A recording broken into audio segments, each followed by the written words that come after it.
রাত 8টার মতো হয়ে গেছে। বাঁশবাগান দিয়ে হেঁটে হেঁটে বাড়িতে আসছি। হঠাৎ একটা মেয়ের কণ্ঠে আওয়াজ শুনলাম।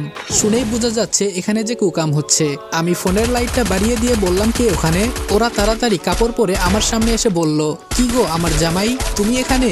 আমি বললাম, এই নষ্টা মেয়ে, তুই আমাকে জামাই বলবি না। মেয়েটা হলো মাহি, মেম্বারের মেয়ে। রাসেল বলল, ধুর ভাইয়া, 2 দিন পর এই জিনিস তো তুমি ব্যবহার করবা, আর একটু পরে আইতা, তবে সমস্যা নেই, বাড়িতে গিয়ে কাজ সেরে ফেলবো।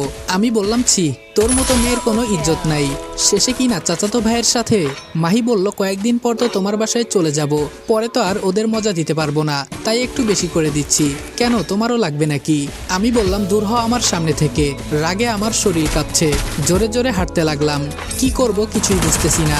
ঈশা ঠিকই বলেছিল, মাহি খারাপ একটা মেয়ে, যার সাথে ইচ্ছে তার সাথেই। ছি। বাসায় আসার পর রুমে এসে শুয়ে আছি। ঈশা বলল, ভাইয়া ঘুমিয়ে গেছো?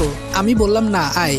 ঈশা বলল, ভাইয়া তুই মাহিকে বিয়ে করিস না, ও একটা খারাপ মেয়ে, আমার কথা বিশ্বাস কর ভাই।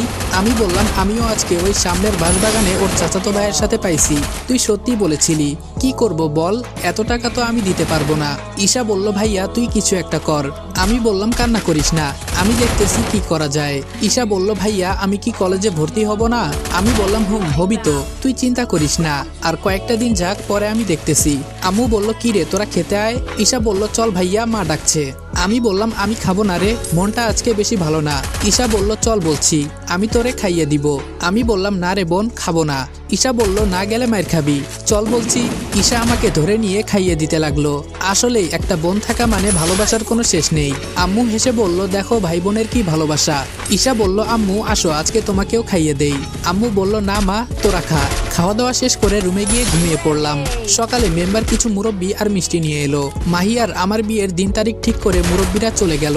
মেম্বার শুধু একা বসে আছে, আর আমি দেখতে পাচ্ছি ঈশা কান্না করছে। কি করব, আমার তো আর কেউ নেই যে আমাকে টাকা দিয়ে সাহায্য করবে, কেউ যে নেই আমার পাশে। মেম্বার বলল, রনি তোমাকে একটা কথা বলাই হলো না। আমি বললাম, জি আঙ্কেল বলেন। মেম্বার বলল, আঙ্কেল না, বাবা বলে ডাকবা। আমি বললাম, জি কি বলবেন বলেন। মেম্বার বলল, বিয়ের পর তোমাকে ঘর জামাই থাকতে হবে, এইটা আমার মেয়ে বলেছে, ও নাকি আমাকে ছাড়া